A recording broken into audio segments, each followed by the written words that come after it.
Ya.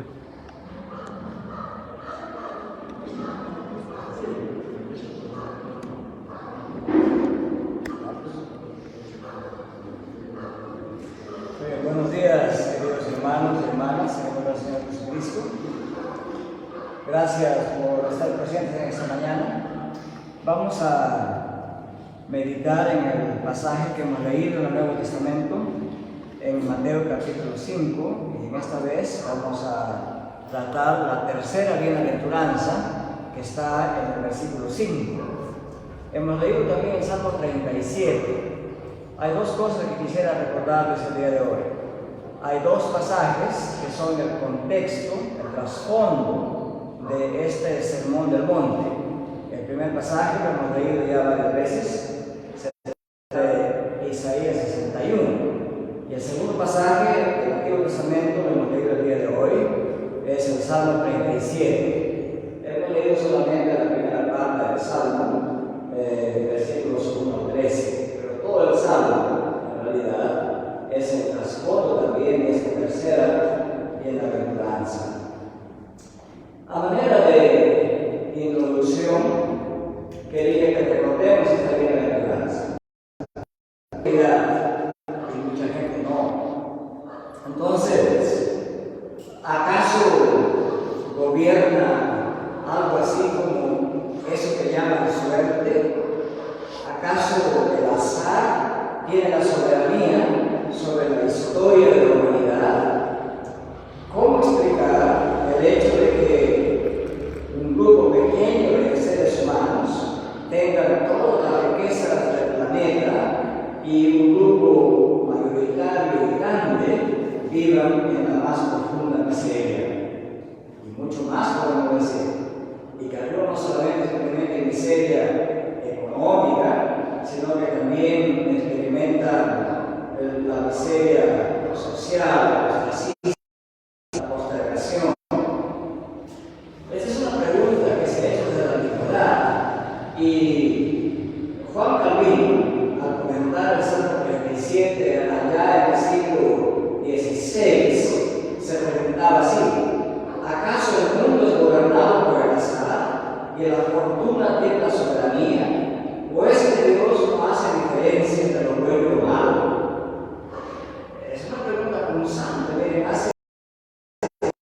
preguntas existenciales que tocan las fibras más profundas del corazón de cada ser humano.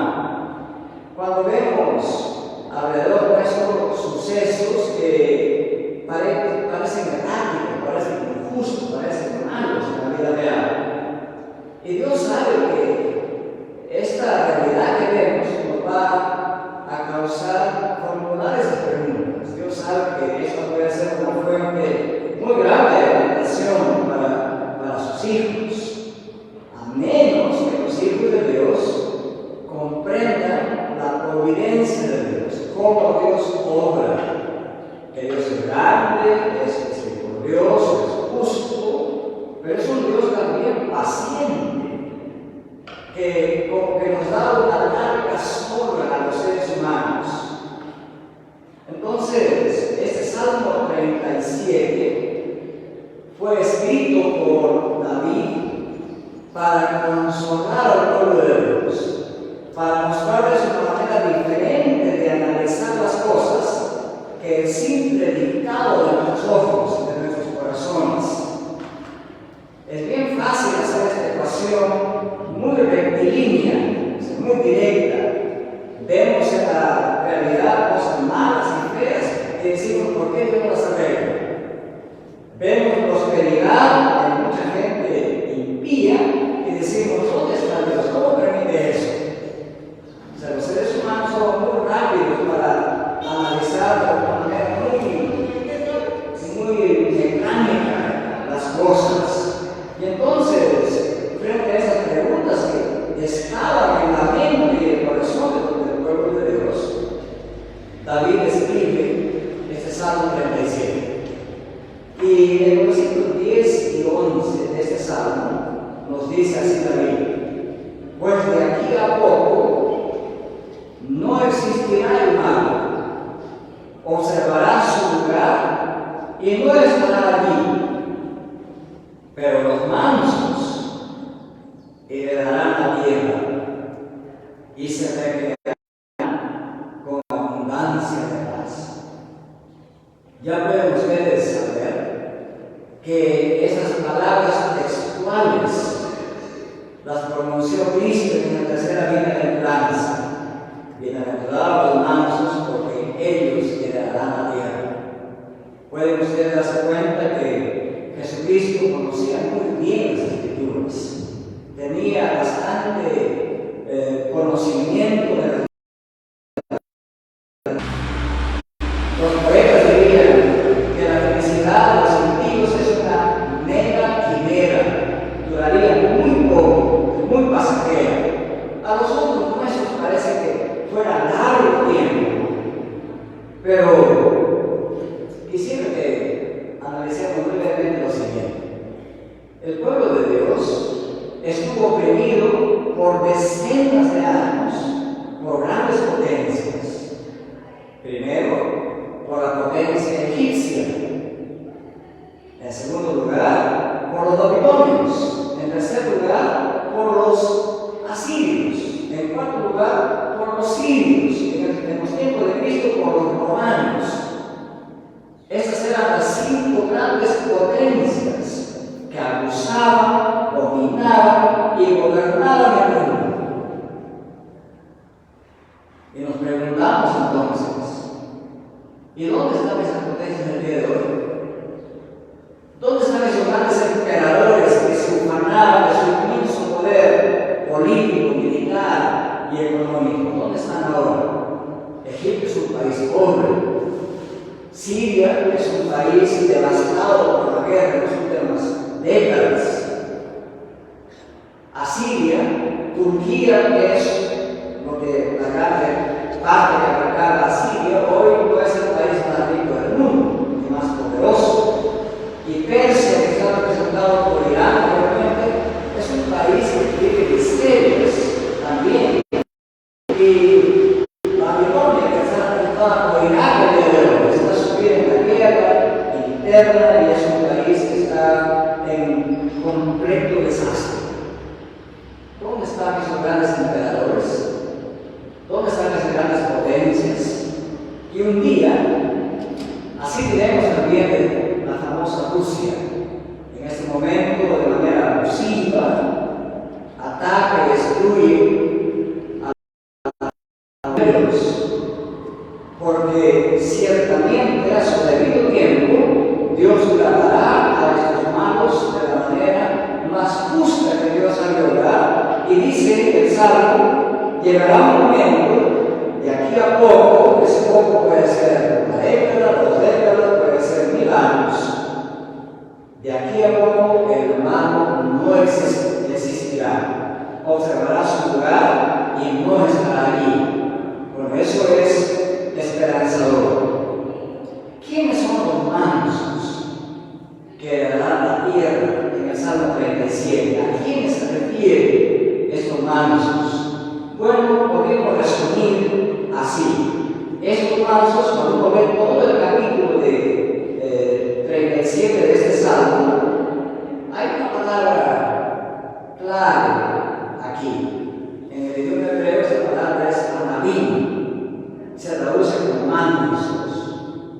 Pero esa palabra anabim describía a un conjunto de personas que estaban encorvadas, que estaban inclinadas hacia la tierra, que eran incapaces de moverse por sí mismas, estaban aplastados psicológicamente, económicamente, físicamente, estaban humilladas en esa posición.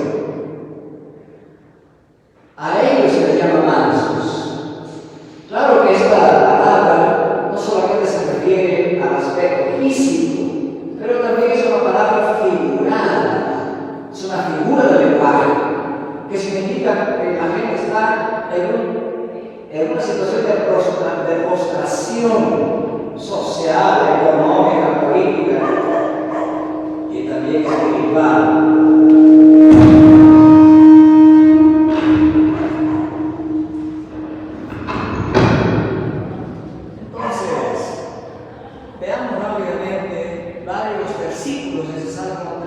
37 para ver quiénes son los mansos en este salmo. Miren lo que dice en el versículo 4.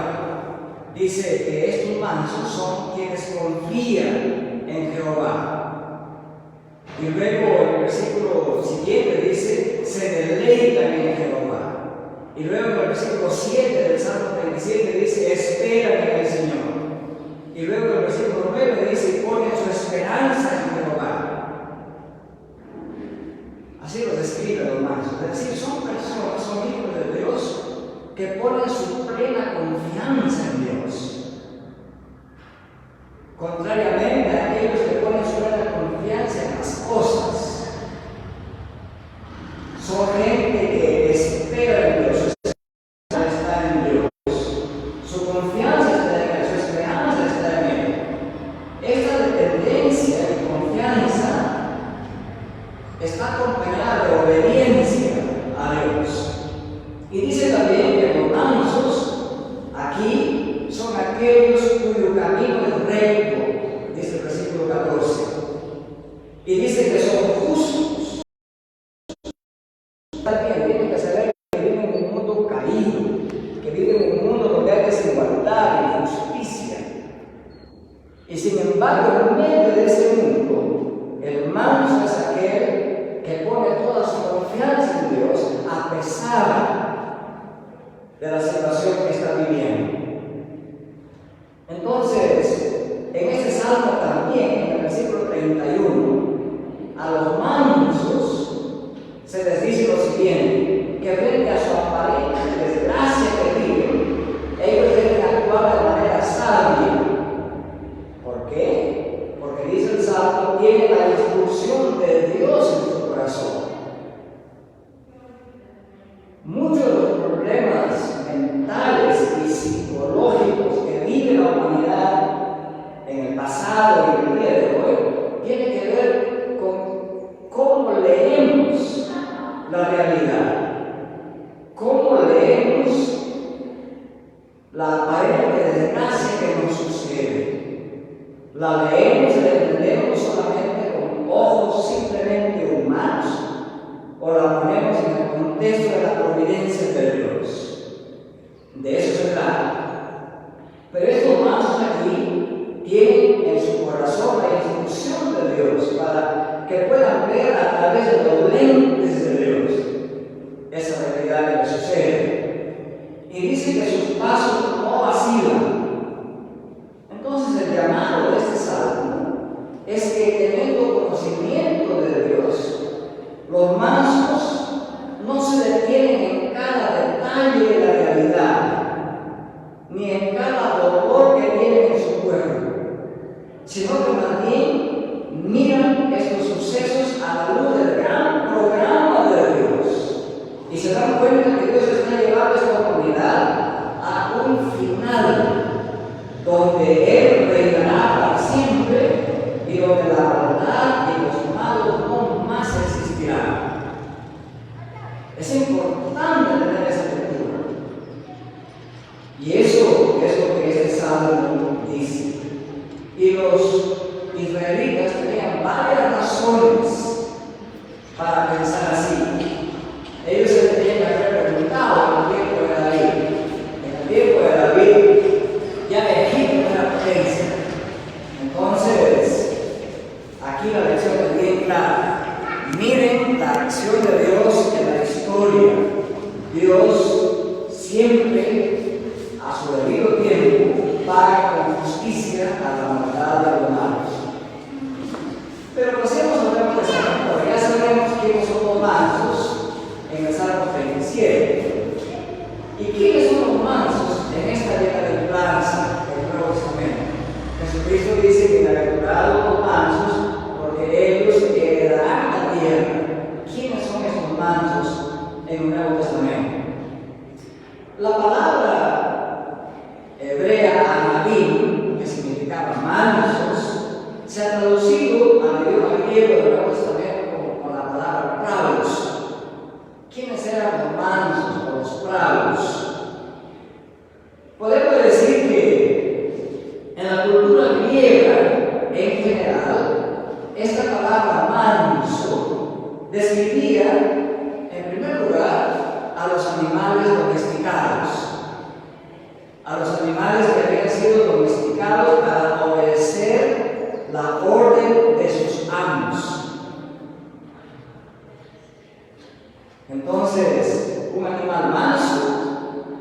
animal domesticado y domado y entrenado para obedecer al amo y estar bajo su control. A la voz del amo, el animal estaba controlado, ese es un animal manso. Pero cuando la palabra manso, o sea, lo griego la aplicaban a los seres humanos, esta palabra manso describía una conducta del ser humano en ese sentido.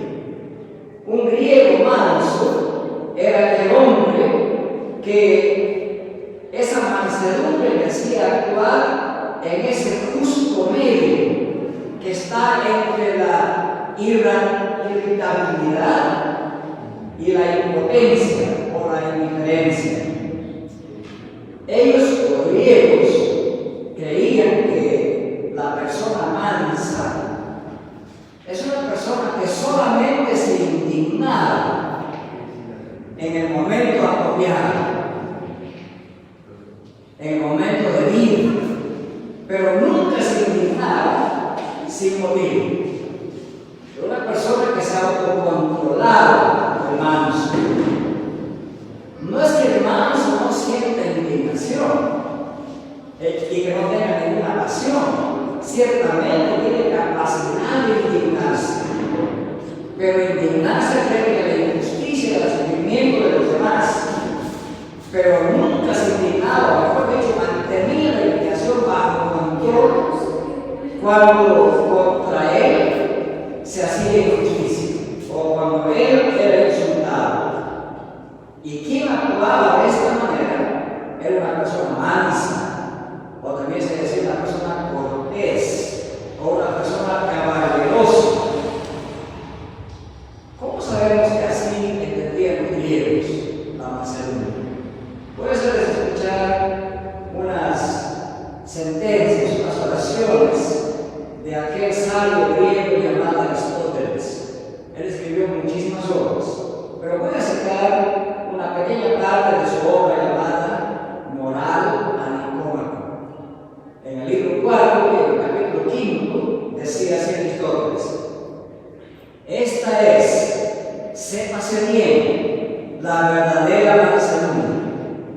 Si la mansedumbre es digna de elogios, el hombre verdaderamente dulce sabe no dejarse de turbar ni arrastrar por la pasión, pero se irrita de las ocasiones en que la razón quiere que se irrite, y durante el tiempo que ella lo ordene.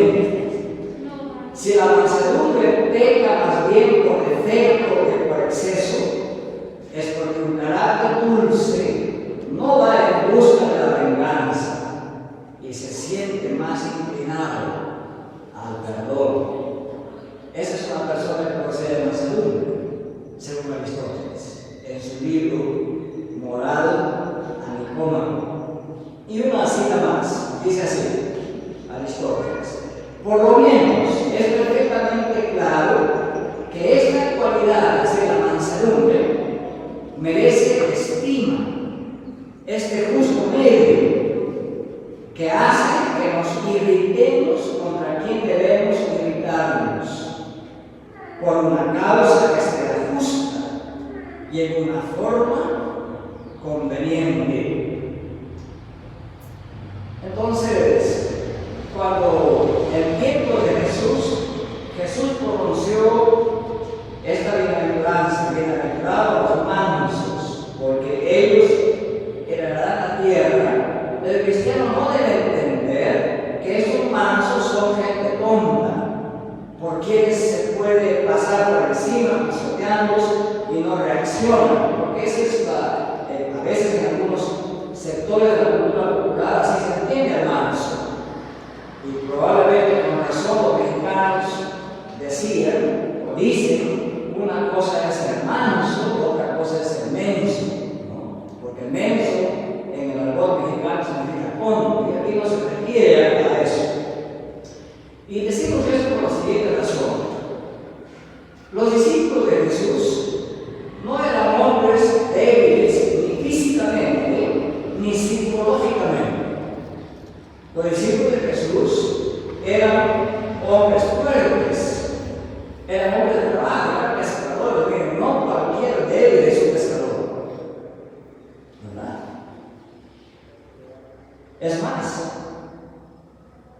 cuando ustedes leen el Nuevo Testamento pueden leer lo siguiente: los discípulos de Cristo fueron perseguidos, fueron apresados, fueron flagelados, fueron azotados, fueron amenazados, sufrieron naufragios, sufrieron apedreamientos casi hasta el punto de la muerte.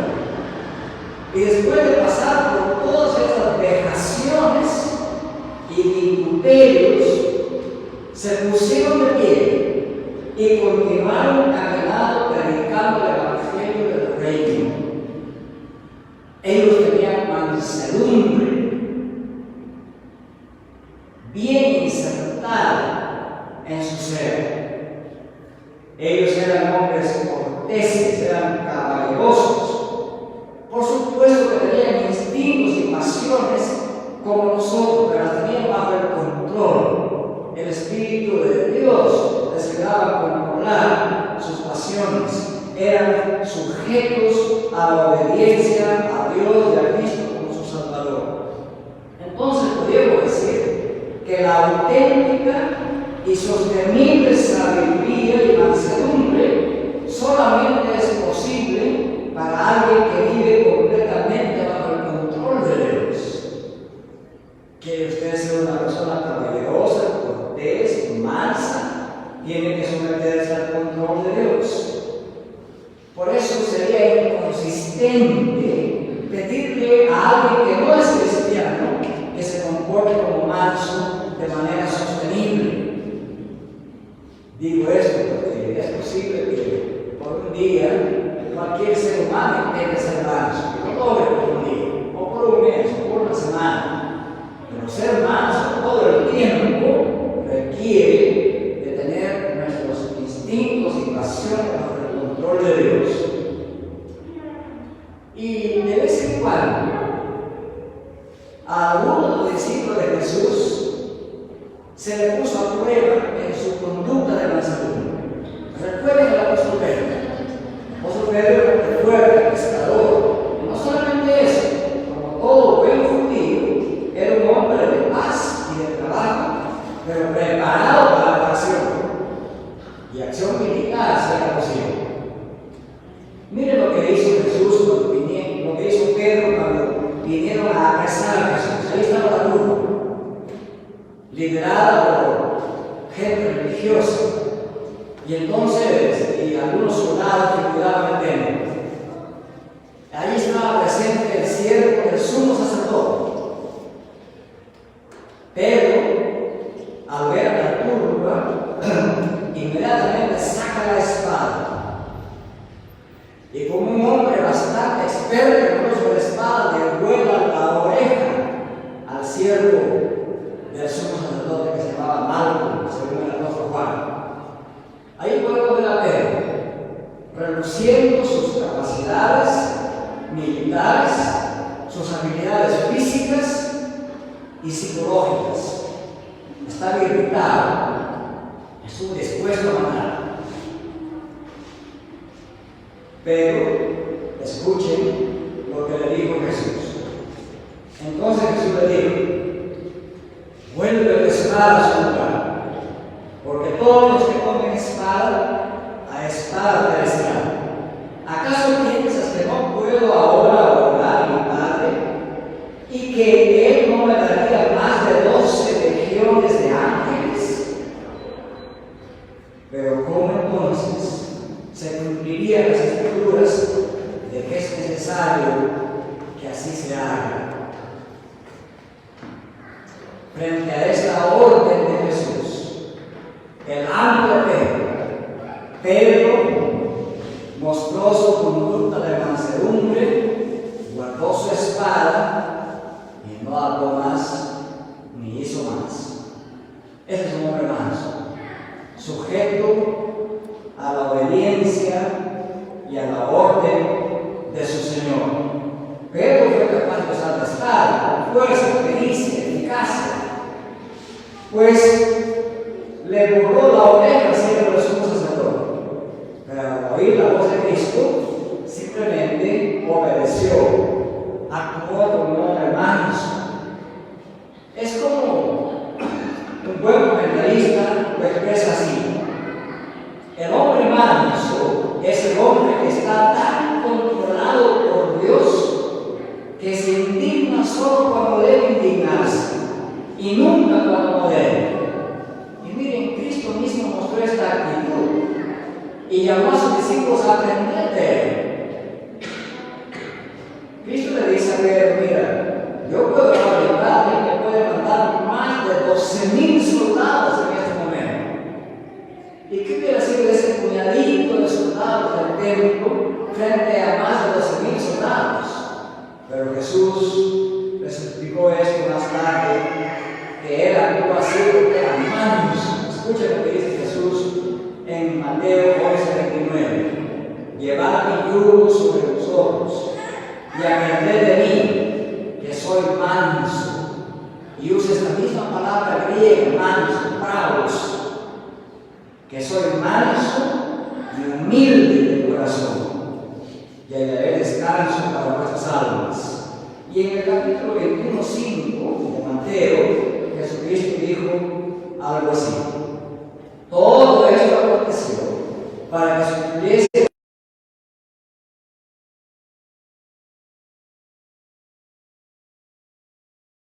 dejaron todo atrás, dejaron sus atarrayas, sus redes, sus barcas, dejaron su profesión, su familia, su casa, para obedecer a Cristo y caminar con Él. Es decir, ellos son los mansos. Su fe en Cristo y su servicio a Cristo los colocó en el programa de la providencia de Dios. Ellos habían creído y habían internalizado en sus conciencias que al obedecer el llamado de Cristo estaban subordinados a Él y que por lo tanto Dios los iba a exaltar en su programa de providencia.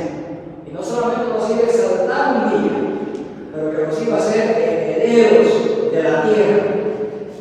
Y en el resto del Nuevo Testamento, la mansedumbre se estipula, se manda como una de las 5 virtudes esenciales para mantener la unidad de la iglesia, del cuerpo de Cristo.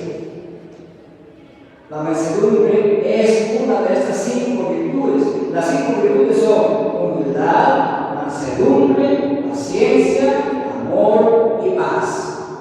Esas son las virtudes más esenciales de la vida de los cristianos. La práctica de esas 5 virtudes hace que la iglesia se mantenga unida. Una de ellas es la mansedumbre. Entonces, podemos decir que la mansedumbre es una conducta que el cristiano tiene que mantener y tiene que poseer. Y Dios nos puede dar esa capacidad de mansedumbre sostenible. Muy bien, entonces, ¿quiénes son los mansos en esta bienaventuranza? Los discípulos de Cristo. ¿Qué se les promete a esos mansos que han sufrido, que han dejado todo en obediencia a Cristo? ¿Qué se les promete? ¿Qué parte del programa de Dios, de su providencia, es para ellos? Dice: bienaventurados los mansos, porque ellos heredarán la tierra. Entonces tenemos que preguntarnos: ¿qué significa que heredarán la tierra? ¿Significa que heredarán un puñado de polvo, o un saco de arena, o una volquetada de tierra negra para cultivo? ¿A qué se refiere que heredarán la tierra? Esto nos lleva a revisar brevemente qué significaba este término tierra en el Antiguo Testamento y también en el Nuevo, y así podemos tener el significado, qué significa que heredarán la tierra. Voy a resumirlo así. En el Antiguo Testamento, Dios hizo un pacto con Abraham y con toda la descendencia de Abraham. De la descendencia de Abraham salió el pueblo de Israel, que fue adoptado como pueblo de Dios. Y cuando Dios hizo este pacto con Abraham, le prometió lo siguiente: hacer de él un hombre de renombre en la tierra. Le prometió una descendencia numerosísima, como las arenas del mar y las estrellas del cielo. Y le prometió también darle una tierra que fluye leche y miel. Esa tierra fue Palestina, Canaán, con su capital Jerusalén. Entonces, en primer lugar, en el Antiguo Testamento, la tierra se refería a la tierra prometida, a Abraham y su descendencia, al pueblo de Dios. Pero en el Salmo 61, que es el contexto de las bienaventuranzas, entre las bendiciones que el siervo de Dios o el Mesías venía a traer, era para entregar la tierra.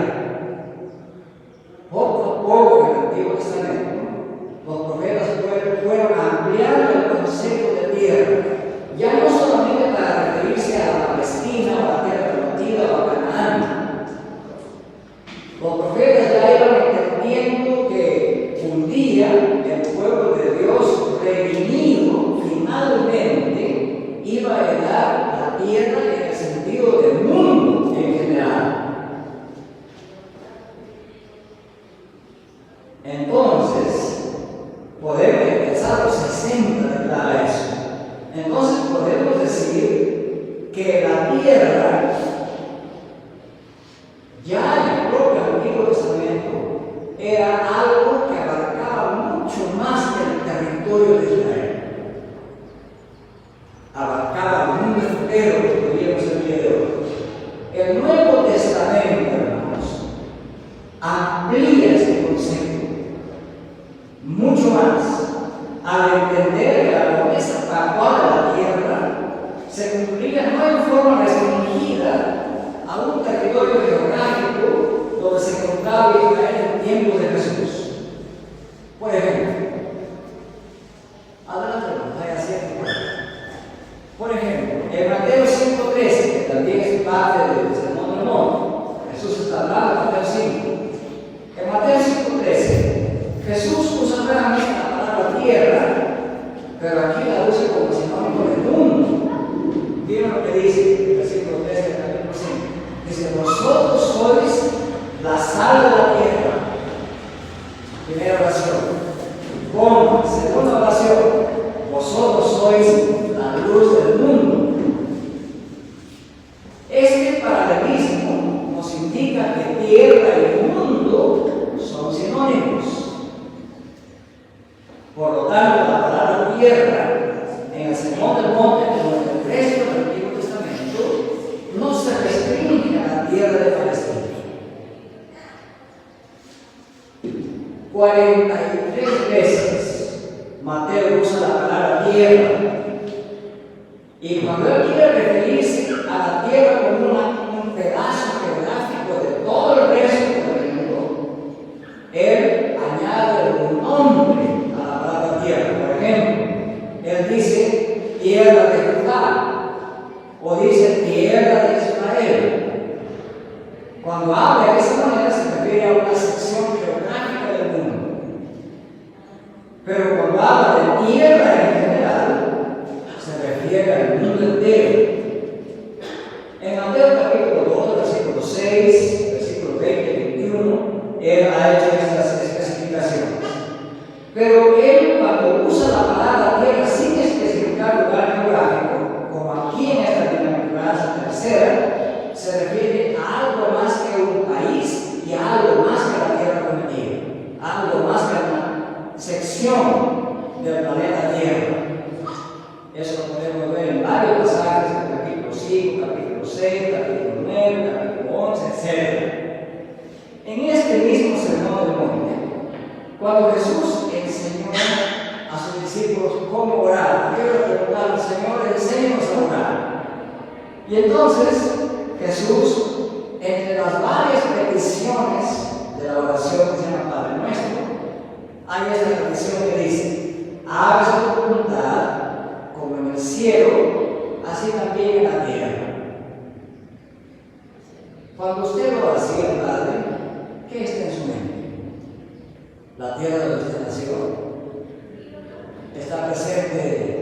tierra donde vive hoy, está presente en la tierra donde hace su chacrita. ¿Qué está presente en su mente? Si estamos hablando como cristianos, más vale entender bien qué estamos viviendo, ¿verdad? Entonces, aquí tierra se usa en contraposición a cielo. Antes documentado como en el cielo, así también en la tierra. Entonces, claramente aquí la tierra se refiere a todo el planeta Tierra. Esto enseña que el discípulo de Cristo espera, conforme al plan de Dios, que la totalidad de la tierra haga la voluntad de Dios y que la voluntad de Dios se haga en la totalidad de la tierra. El creyente espera que toda la tierra un día sea renovada, sea parte de esta nueva creación que Dios está llevando a cabo durante este tiempo, que terminará un día de ser una nueva creación total, completa. Y esa tierra renovada que Dios está obrando y trabajando hoy, esa tierra nueva, como parte de la nueva creación de Dios, es la tierra bendita que hará felices a los discípulos de Cristo. A esa tierra se refiere. Entonces, bienaventurados los mansos, porque ellos heredarán la tierra. Significa bienaventurados los mansos, los discípulos de Cristo, porque ellos heredarán esa tierra que es parte de la nueva creación. Heredarán la totalidad de la tierra como parte de la nueva creación. Es decir, tiene un sentido futuro en la consumación de los tiempos. En la teología se llama eso futuro escatológico, lo esperamos todavía más adelante. Entonces, es importante que Jesús está diciendo que aquí la tierra que va a heredar a sus discípulos será en la consumación de su reino, en el cual Cristo reinará plenamente. Y por eso los cristianos no tenemos que desesperarnos. Tenemos que actuar con manos, es decir, controlando nuestras emociones y sentimientos de lo que vemos el día de hoy. Cada vez que uno ve injusticia en nuestro alrededor, a veces uno como cristiano mismo dice: Dios, ¿por qué no desbaratas de una vez a todos humanos? ¿Qué te pasa? Eso debe ser constante en nuestra mente. Cada vez que vemos que mueren niños de hambre, o por falta de medicina, o por falta de cuidados, nos indigna y decimos: Señor, ¿cómo permites eso? Cada vez que nos viene esta manera cortoplacista, miope de ver las cosas, recordemos eso: bienaventurados los mansos, porque ellos heredarán la tierra. Así que, hermanos, en esta tercera bienaventuranza, Jesús se identifica como el Mesías, como el siervo de Dios del Salmo 61, que ha venido a este pueblo, que ha venido a su tierra para reasegurar a sus discípulos la promesa de que un día no solamente serán herederos de su pequeña casita, o de nuestra chocita, de nuestra pequeña merguita de terrenito, o como dicen algunos cajamarquinos, de nuestra pequeña hilada de terrenito, sino que bienaventurados los discípulos de Cristo, y ellos heredarán la totalidad de la tierra nueva. Esto implica que todos los discípulos de Cristo, de la iglesia de Cristo, son ese nuevo Israel. Aquí se les promete esta nueva tierra, esta nueva creación. Jesús el Mesías dejó esta enseñanza bien clara cuando le respondió a la preocupación de sus apóstoles. Lo habían seguido por 3 años ya. No tenían lugar fijo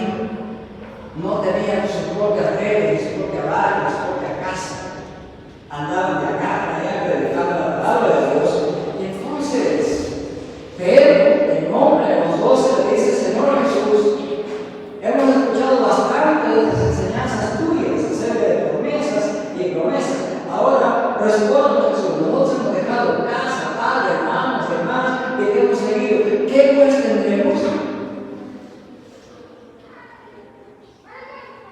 Y esto es como respondió Jesús. Y con esto quisiera concluir esta remembranza. Bienaventurados los mansos, porque ellos heredarán la tierra. Jesús, desde esta preocupación de los apóstoles, quizás fue la preocupación que usted tenga el día de hoy en su mente.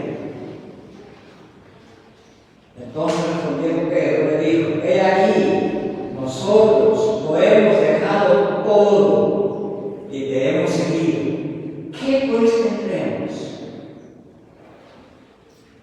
Haga suya esa pregunta inmediatamente y recibe esta respuesta de Jesús. Y Jesús les dijo: de cierto os digo que en la regeneración, es decir, cuando heredaremos la tierra como mansos, en la regeneración, en la nueva creación,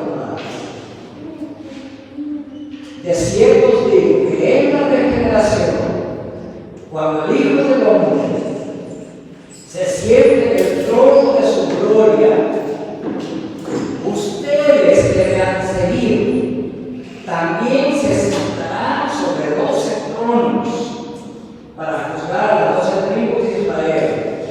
Y cualquiera que haya dejado casa, o hermanos, o hermanas, o padre, o madre, o esposa, o hijos, o tierras, por mi nombre, recibirá 100 veces más y le dará la vida eterna.